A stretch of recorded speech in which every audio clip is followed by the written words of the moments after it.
আমরা এক সময় বাংলাদেশ জাতীয়তাবাদী দলে আসছি ওনাকে দেখে। তিনবারের সাবেক প্রধানমন্ত্রী, গণতান্ত্রিক আন্দোলনের প্রতীক এবং বিএনপির চেয়ারপারসন বেগম খালেদা জিয়ার মৃত্যুতে গভীর শোক প্রকাশ করেছেন চট্টগ্রাম মহানগর বিএনপির সাবেক সহশ্রম বিষয়ক সম্পাদক মোহাম্মদ আবু মুসা। তিনি বলেন, বেগম জিয়ার মৃত্যুতে বাংলাদেশের রাজনীতির আকাশে এক নক্ষত্রের পতন হয়েছে। তিনি মরহুমার রুহের মাগফিরাত কামনা করে বলেন, আমরা আমাদের অভিভাবককে হারিয়ে বাকরুদ্ধ হয়ে পড়েছি। বক্তব্য আর কি দেব, আজ তো পুরা চট্টগ্রামে আপনারা দেখতেছেন একটা হাহাকারের অবস্থায় আছে।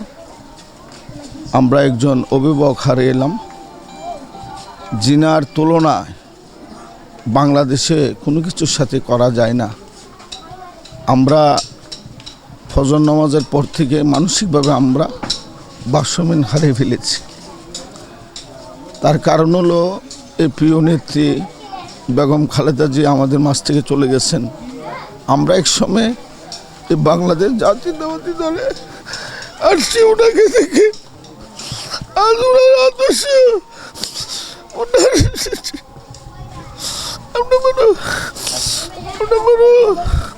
আজ আমরা পুরা জাতি একজন অভিভাবক হারা। উনি শুধু বাংলাদেশ জাতীয়তাবাদী দলের নেত্রী ছিলেন না, উনি পুরা বাংলাদেশের নেত্রী ছিলেন।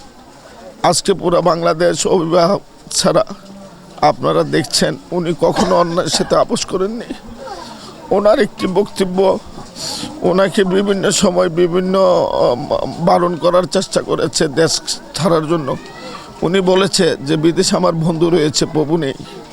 আমি জন্ম আমার এই দেশে, মৃত্যু আমার এই দেশে। আমার এই প্রিয় নেত্রীর কথাই সঠিক হলো। আজকে আমরা এখানে ওনার স্মৃতি এবং ওনার অতীত নিয়ে ভাবতে ভাবতে আমাদের জীবন আমরা অগোছানো হয়ে গেছি। আমরা ওনার দোয়া আপনাদের মাধ্যমে চাই দেশবাসীর কাছে।